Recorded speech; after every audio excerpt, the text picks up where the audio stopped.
Koleksyon sa mga vintage cars, gipasigarbo sa usa ka car enthusiast sa General Santos City. Anang report.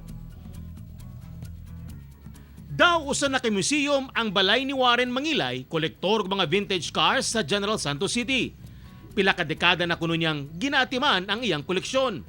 Gani, sukad nag-lockdown, nakahigayon siya og restore sa iyang mga sakyanan. Kining 1917 model nga truck ang usa sa iyang pinakakaraang koleksyon. Ubang sakyanan, gikan 1950s hangtod 1960s pa.